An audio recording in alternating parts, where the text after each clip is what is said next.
Great day, everybody. Great day. I am Dr. Marian, Sister of Four, and this is the Saturday Sit Down. Thank you so much for joining me on today. Those of you that are coming in, let's make sure you check in and you say hello to me. I am honored to be here with you for the Saturday Sit Down. The Saturday Sit Down is a place where we have conversations.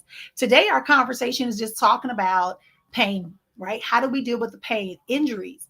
We know that we all have injuries. We all will have some level of pain. But today, I want to talk about how do we start that journey of healing? How do we begin to address the parts when we know that we've had an injury? We don't focus on the injury. That's the whole key point and purpose. So go ahead and find someone and have them come on in and say hello to us. Thank you for being here. Let me know what city and state you are watching from, what country, because now I'm more international than ever. Let me know if you're from South Africa, if you're from Ghana, if you're from Nigeria, if you're from Congo, if you're from the Bahamas, if you're from Bermuda, right? Wherever you are, Puerto Rico, make sure you let me know exactly where you're from. And we can learn from there. Make sure you are doing that. I want to say hello, hello, and hello.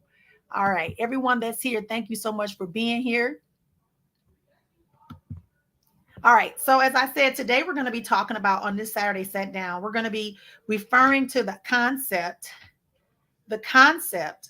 of pain, where it comes from, and this injury, right? That we know that injuries are going to occur, but some injuries are not physical. It's real easy that if we hurt ourselves, we can easily see the injury, and then we go back. We say, "Oh, wow, this is hurting me. This is a challenge for me," right? And so when we do that, we are finding ourselves embracing a new part of us, a new reality. And oftentimes, this pain is something that we usually recognize it right away. Hey, I'm in pain. I'm in pain. What's causing the pain? Let me go look. And then usually we'll see where it's bleeding or it's cut or we scraped ourselves or we've been injured and we move on. But pain is not something that we want to walk around with in our body all the time. We usually will go and try to find a remedy. Today, I want to talk about what do we do when we find a remedy when the pain is not physical, but that is emotional or that is spiritual or that is mental.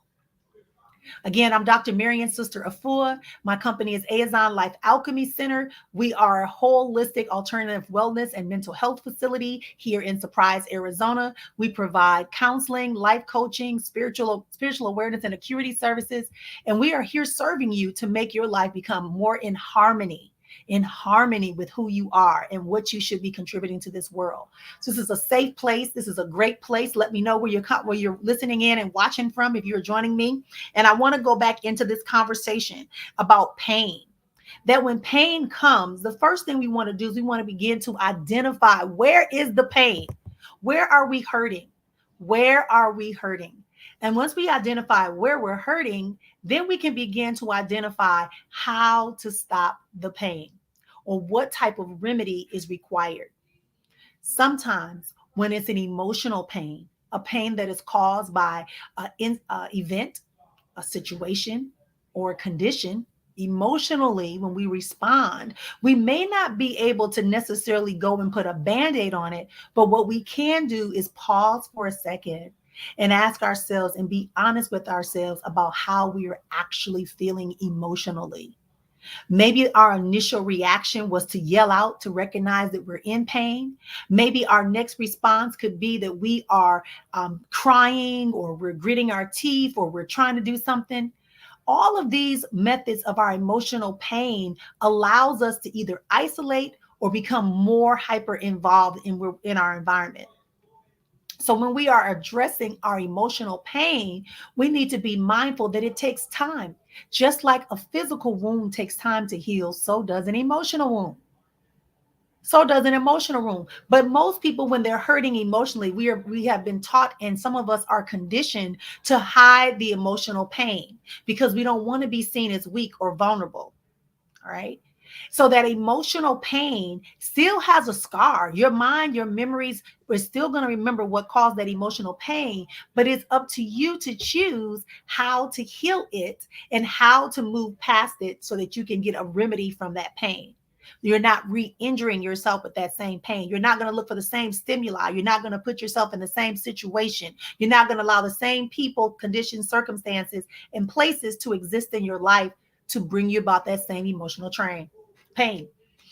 Absolutely, positively, so it is. So we're talking today because a lot of us, this is a time for a lot of people when they are really hurting inside. They're hurting emotionally. They're hurting mentally. They're walking around in this mind trap, trying to look for ways to displace all of the pain, all of the anger, all of the fear, all of the doubt, all of the hurt, all of the worry, all of the confusion, all of the alienation, and they're redirecting it toward other people. They're redirecting it toward other people. You know, they ever hear that saying, hurt people hurt other people.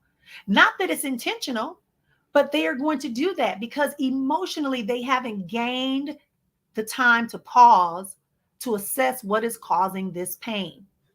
What is the root of this pain? What is the cause of this pain? How is it being presented? And why is it being presented? Emotional pain is just as much an injury as a physical pain. Another type of pain I want to talk about is mental pain. Mental pain is when you are consciously aware of something that is bringing you anguish. And again, bringing about more doubt, more worry, more fear, more anxiety, because a thought is racing through your mind over and over again and it's holding you hostage.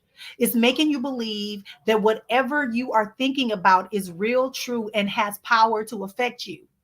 And I'm not talking about when you make an assessment and you realize, hey, this is not a safe environment. I need to be out of it. Oh, this person is attempting to harm me. Let me get into gear.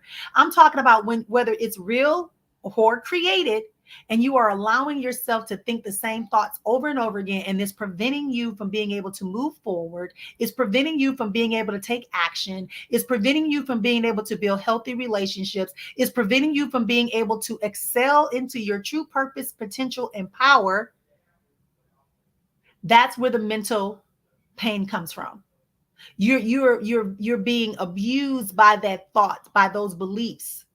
And so it turns out that you end up having these actions that are going to self-sabotage you in having what you desire, want, and see for yourself. That's the difference. So we got the emotional pain, we got the mental pain, right? And we know about the physical pain. That's real simple. You can hit your knee on something right now and you'll see that what physical pain is. But again, just like the emotional pain, we have to look at the mental pain and ask ourselves, where does it come from? How is it rooted in our life? Where did that thought come from? Why do we hold on to this thought? And why is this thought able to permeate our mind with such power and position? The mental pain requires us to retrain our brain to remove that thought or transmute that thought into something more productive, more clearly. I'm going to tell a story that was told to me by someone that I greatly respect, Mr. Michael Beckwith. He talks about in his book called Plenitude, he talks about a time when he was riding his bike. He's an avid bike rider. So he said he went out for the morning bike ride and he realized that why it was harder for him to get momentum in that bike. People who were normally behind him when he was riding the bike, he couldn't get in front of them. It was like a lag. There was a lag. There was something that was hindering. And he said when he got back to the starting point, he realized that the brakes were on the bike the entire time he was riding. He never removed the brake. So the bike was going against the resistance of the brake. The brake was trying to stop it. The brake was trying to slow him down. The brake did slow him down. And in exchange for that, he found himself starting to doubt his ability and his agility and his body conditioning. He was wondering if something was wrong with him. He began to believe that something was wrong with him physically that is preventing him from being able to ride his bike the way he would traditionally do it.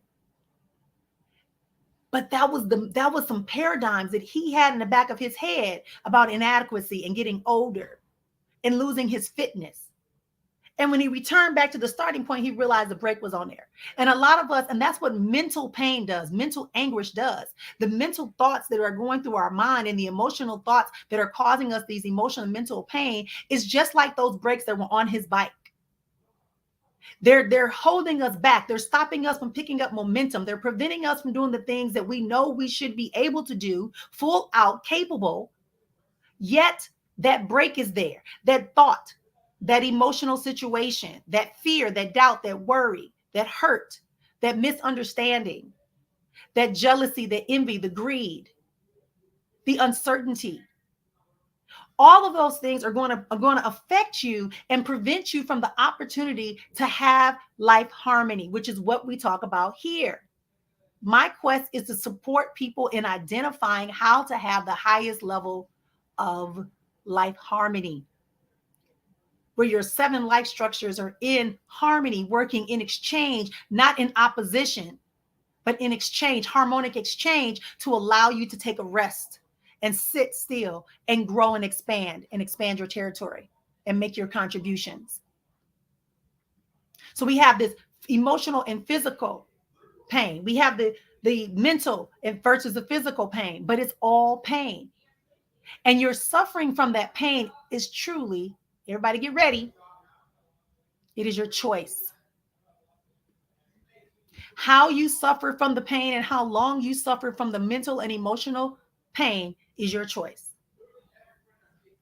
Once you become aware that you are in pain, once you become aware that you are experiencing pain, it is your responsibility to either A, ask for help or support, and to get into action to get it and allow it to be given to you or supported by you.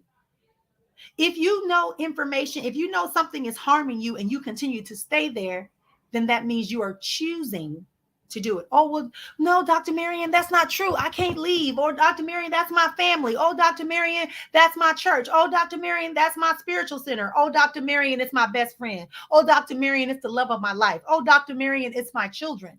Those are called excuses. You're denying yourself the plausibility of all the possibilities to enhance and harmonize your life. Excuses have no purpose except for to fill in space. Excuses have no purpose except to fill in the space between conversations. It means that we are given an excuse because we want to be able to have a reason to not take action.